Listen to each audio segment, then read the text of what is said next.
अब इतना तो हेमंत सोरेन के लिए काफी है, थोड़ा मोदी पे भी बोलते हैं,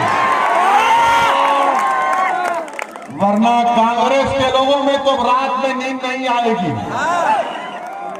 हेमंत सोरेन को भी जरा बेचैनी होगी, करवटें लेंगे कि ये क्या क्या सच्चाई को बयान करके चला गया।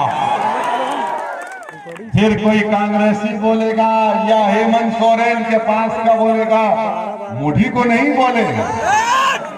अरे मोदी को तो हम ही बोल रहे हैं, 9 साल से तुम तो गूंगे बनकर बैठे हो। तुमने क्या 3 मर्तबा बीजेपी से डिप्टी चीफ मिनिस्टर नहीं बने हो मैं हेमंत सोरेन? क्या बीजेपी और तुमने आरएसएस का दामन नहीं थामा? और तुमने थामा और हम उनसे सीना तान कर मुकाबला कर रहे हैं। मुझे अफसोस हुआ जब मुझे अभी बताया गया कि मुजाहिद आजादी हजरत मौलाना शेख भिखारी साहब का पड़पोता, शेख भिखारी साहब जिसने अंग्रेजों की गुलामी से देश को आजाद कराने के लिए झारखंड का अजीम सपूत, उनका पड़पोते को 24 अगस्त 2023 को मंदर ब्लॉक रांची में, जिसका नाम बिट्टू खान है, उसको मॉब लिंचिंग कर दी गई। वो अब दवाखाने में अपनी जिंदगी और मौत की लड़ाई लड़ रहा है।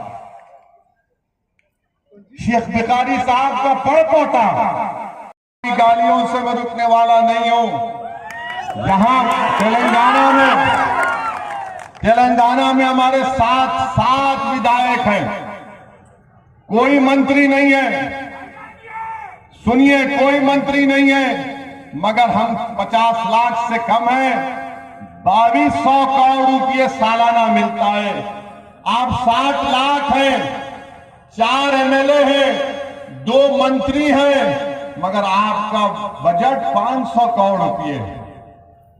यही बात जब हम करते हैं तो इन तमाम को पेट में दर्द होता है और इसीलिए हमको बदनाम किया जाता है कि असदुद्दीन अवैसी भड़काऊ भाषण देता है। अरे अगर गरीबों के जुल्म को बयान करना भड़काऊ भाषण है तो सुन लो हेमंत सोरेन, मैं भड़काऊ भाषण देता रहूंगा। अगर शमशाद अंसारी की तकलीफ को बयान करना भड़काऊ भाषण है तो हम तमाम शमशाद अंसारी हैं। अगर हमारी बहन और हमारी मां बैठी हुई है, उनके बेटे और औलाद के लिए इंसाफ की बात करना अगर भड़काऊ भाषण है तो मुझे फक्र है कि अल्लाह ने मुझे भड़काऊ भाषण बोलने की सलाहियत दी। मगर आप बताओ, आपने क्या किया? यहां पर चुनाव जब आता है तो ओवैसी का डर दिखाते हैं कि अगर ओवैसी को वोट देंगे, मंजलिस को वोट देंगे तो बीजेपी जीत जाएगी। और आप मासूम लोग सिर्फ वोट डालते हराने के लिए, अरे कभी अपने दिलों पर हाथ रखकर सोचो। कभी जब तुम अपने घर में जाकर बैठते हो तो अपने दिल से पूछो कि मैं क्या सिर्फ इनको वोट डालने के लिए पैदा हुआ हूं? क्या तुम सिर्फ वोट डालने के लिए पैदा हुए, तुम वोट नहीं ले सकते? आप 50 साल से वोट दे रहे हैं, आपके दादा ने वोट दिया, आपके दादा ने अपनी जवानी को बर्बाद कर दिया, अपने बुढ़ापे को बर्बाद कर दिया, आपके बाप ने अपने बचपन को खोया, सिसक सिसक कर तुम्हारा बाप मर गया, तुमने उनको वोट दिया। अब तुम हो और तुमसे भी यही कहा जा रहा है कि जिस तरह तुम्हारे बाप और दादा ने वोट दिया तुम उसी तरह चलो। नहीं मेरे नौजवान साथियों, तुम्हारे बाप दादा के पास विकल्प नहीं था, वो हालत मजबूरी में लोगों का साथ देते थे। आज तुम्हारे दरमियान में एक दीवानों की पार्टी खड़ी हुई है जो किसी के बात को सुनने वाली नहीं है। तो मेरी आपसे गुजारिश है कि आप अपना वोट 5 सितंबर के दिन मजलिस इत्तेहादुल मुस्लिमीन को दीजिए। मेरे अजीज दोस्तों और बुजुर्गों, केंद्र की सरकार बीजेपी की है।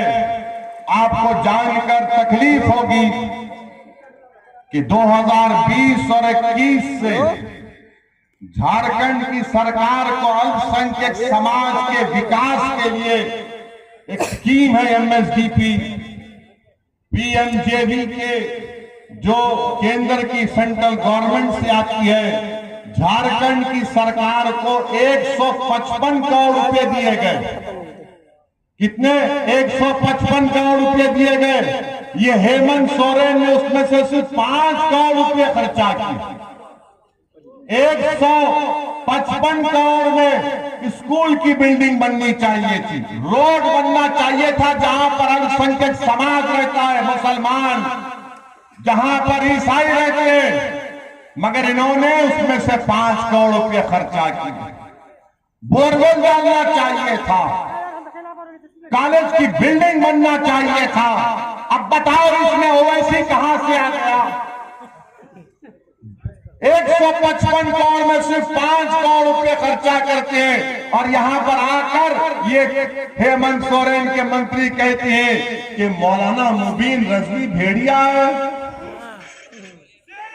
मेरे अजीज दोस्तों और बुजुर्गों, जिसने मौलाना मुबीन रजवी को सुदीप कुमार सोनी ने भेड़िया कहा। सुदीप कुमार सोनी साहब, हमारे चेहरे पर दाढ़ी है, हमारा नाम मुबीन रिजवी है, हमारे सर पर टोपी है, हमारा दीन इस्लाम है, तो हम भेड़िए हो गए। तो फिर तुम्हारी पार्टी में जितने मुसलमान हैं वो क्या है बताओ? अगर जिसका नाम मुबीन रजवी भेड़िया है तो सुदीप कुमार, जो तुम्हारी पार्टी में जो लोग तुम्हारी चमचागिरी करते हैं वो क्या है बताओ? और याद रखो, भेड़िया शेर को भी खा लेता है, समझे ना? अगर तुम भेड़िया बोल रहे बोलो, जितना बोलते बोलो, मगर तुम्हारे जहन में जो शहर बना हुआ है वो तुम्हारी जबान पर आ ही गया कि तुम हर मुबीन को भेड़िया कहते हो, तुम हर मुबीन को भेड़िया कहते हो। अगर तुम इंसान हो तो चलो शमशाद अंसारी के घर को जाकर दिखाओ। तुम में हिम्मत है तो चलो आओ, मगर तुम नहीं जाओगे। जिसके चेहरे पर दाढ़ी है, सर पर टोपी है, वो भेड़िया हो जाता। ठीक है, सुदीप कुमार, जब तुम्हारा चुनाव आएगा तो भेड़िए तुमको बताएंगे कैसा शिकार होता है। मेरे अजीज दोस्तों और बुजुर्गों, फिर यहां पर आप देखते हैं कि यहां पर आपने देख लिया कि गिरिडीह में 41 लाख की आबादी, भेड़िया हमको कह दिए, हमको बी टीम कह दिए।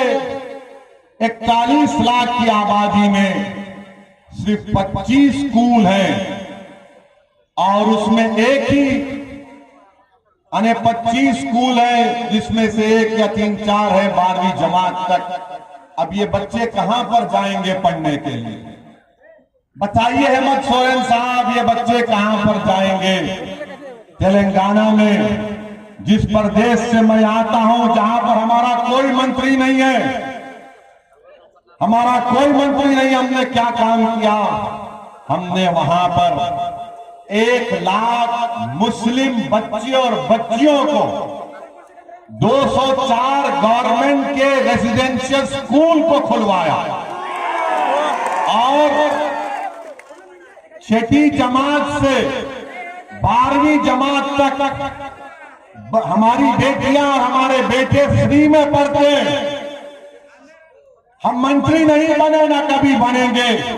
हमसे कहा भी गया था कि ओवैसी साहब मंत्री बनना है, तो हमने कहा कि ना मंत्री बनना है ना संतरी बनना है, आप बताओ हमारे लिए क्या काम कर सकते। हमने कहा हमारे बच्चियों को, हमारे बेटों को स्कूल खोलो।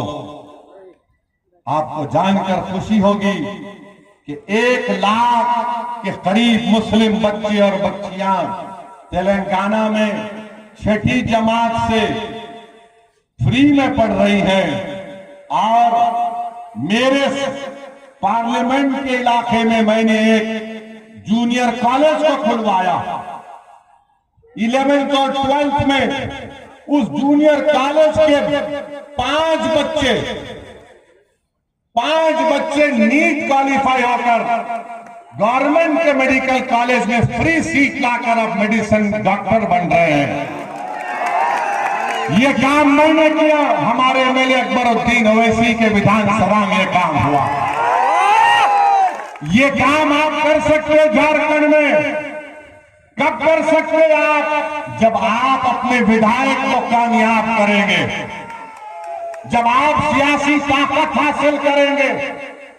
मगर अगर आप सिर्फ यही सोचते रहेंगे कि नहीं नहीं हमको वोट डालना है, हमको वोट डालना है, तो फिर वोट डालने का मतलब यही होगा कि तुम वोट तो डाल रहे हो मगर अपने लिए नहीं डाल रहे हो, अपने बच्चों की तालीम के लिए वोट नहीं डाल रहे हो, अपनी जान की हिफाजत के लिए वोट नहीं डाल रहे हो।